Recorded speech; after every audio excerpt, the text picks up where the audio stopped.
Guruji 喺個文開始啦，係咪？Guruji 喺個文章嗰度咧講咗好多個 example，關於個 topic 究竟乜嘢叫好謹慎啦。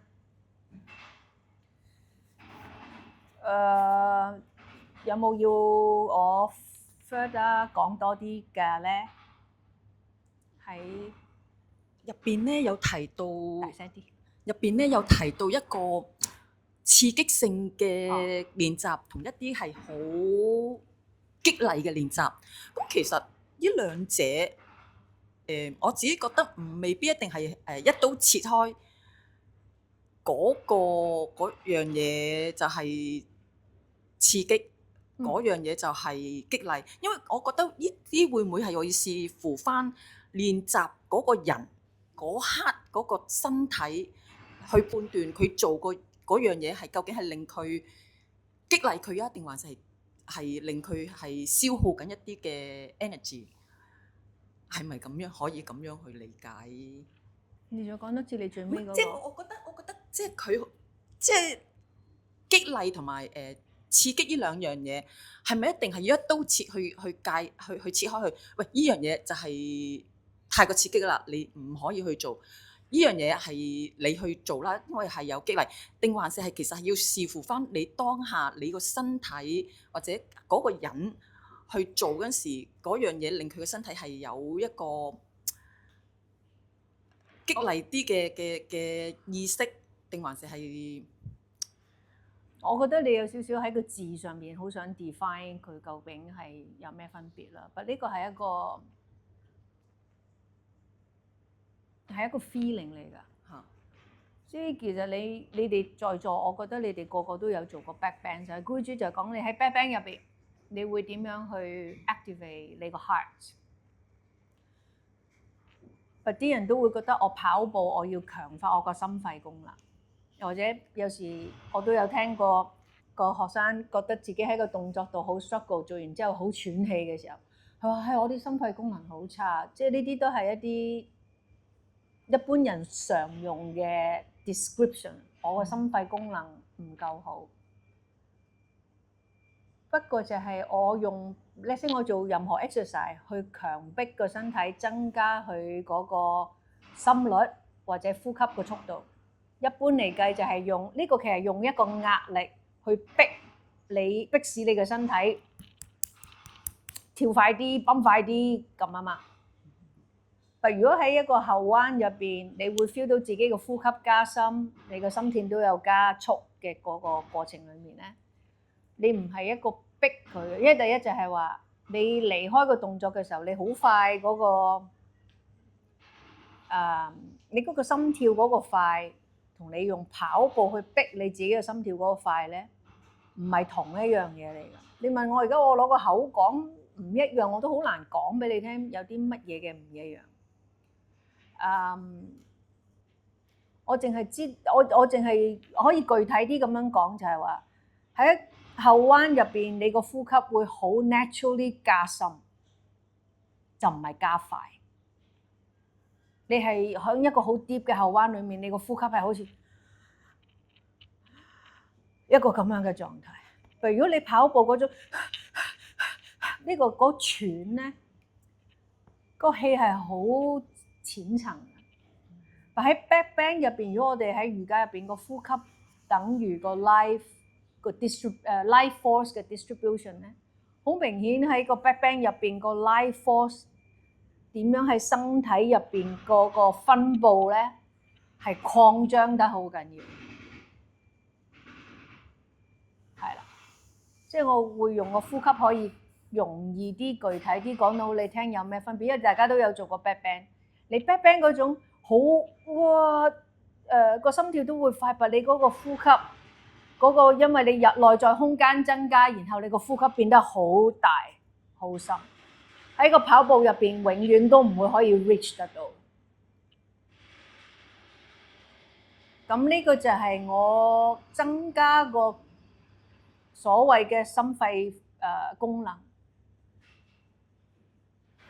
每一啖氣嗰個深度點度咧？有冇一部儀器可以度我個吸氣有幾長、幾深？長唔係一個嘢，深係一樣嘢，即係佢有落去，仲有 expand 嘅嗰樣嘢。即係好似如果你話你喜馬拉雅山有啲你都唔識嘅 yogi，佢都唔自在要俾你識喺個深山入邊嗰啲。即係曾經有人去量過佢哋啲呼吸嘅速度，最誇張嗰個我今日吸，我聽日呼啊！又或者用瑜伽度你個人一生個生命幾長幾短，係用個呼吸嚟計嘅喎。如果我成日都咁樣嘅話，你覺得你會快啲 finish 定係耐啲 finish？你個生命，即係如果用呼吸去計，咁所以就係話你刺激你自己咧，你虛耗緊你個身體，你係會加快你個衰老或者衰退。咁當然就係呢啲都係冇數據嘅，因為我哋呢個年代啲人全部都要有數據同埋要科學根據。但係我 to be honest 喺成個宇宙入邊，全部都冇呢啲數字上邊嘅 proof 㗎。係你可以用你嘅經歷去經驗，去自己引證呢啲冇數據嘅 experience。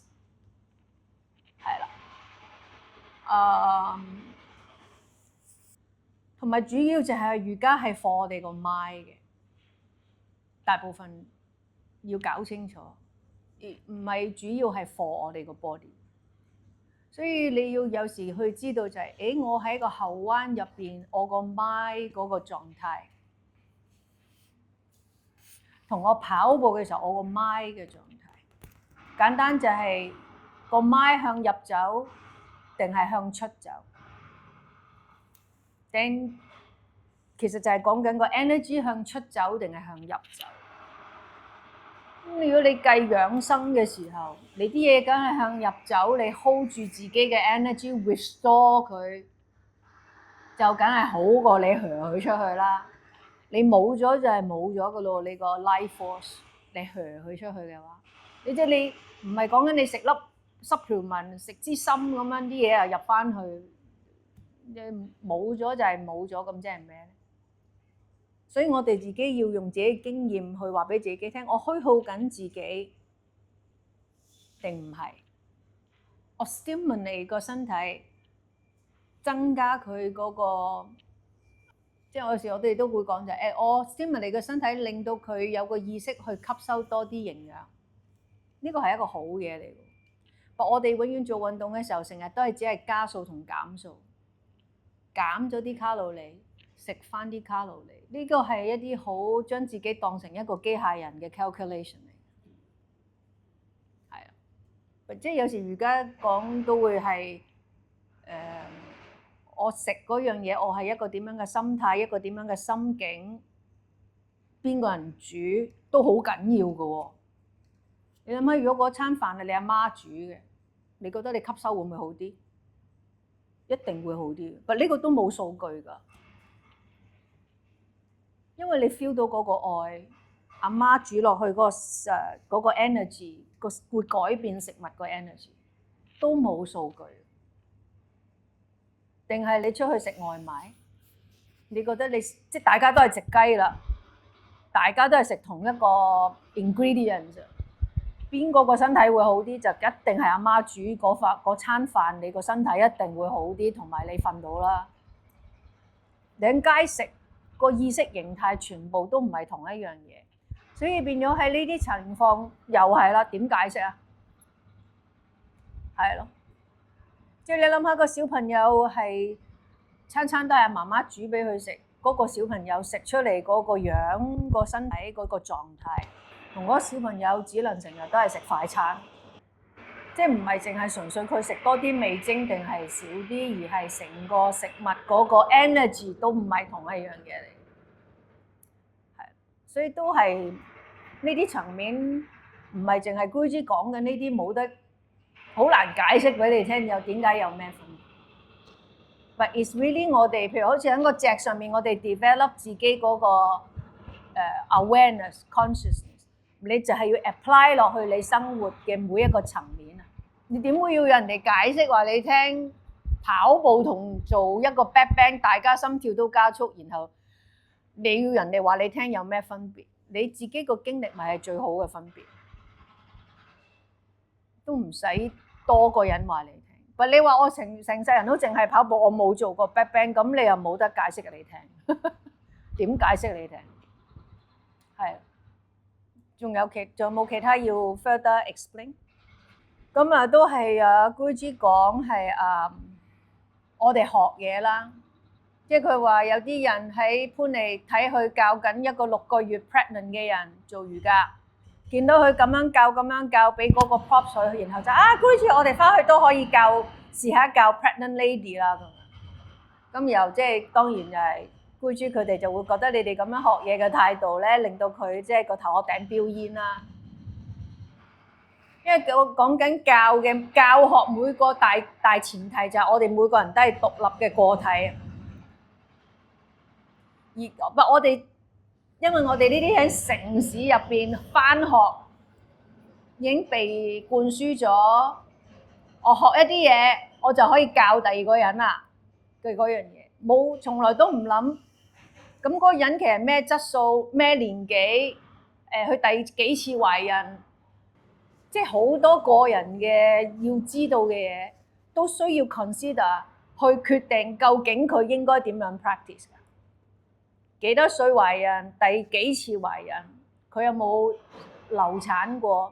全部嘢去決定嗰個老師會當下俾啲咩嗰個6個月嗰個孕婦去做咁，唔係話我見到阿 Guru 咁樣擠個 cushion 擠嗰張氈同埋乜，然後我翻屋企 copy and paste 咁樣擺落第二個人嗰度，咁你係咪激動嘔血咧？如果你有個咁樣嘅心態去學嘢嘅話？即係喺個書入邊都講咗幾個例子，都係一個咁樣。我教過個 AIDS 嘅學生，有愛滋病嘅學生，然後又想喺佢個國家度成立 AIDS 嘅點樣咧做瑜伽嘅協會咁樣，你都唔知究竟係咩嚟嘅時候，你又想將件事放到好大，不如你俾啲心力去知道件事真係點先算啦，唔好咁快好似要俾人知嘅一啲嘢。咁去到譬如好多時，即係我哋而家做瑜伽好中意上 workshop，有啲人上 workshop 就好似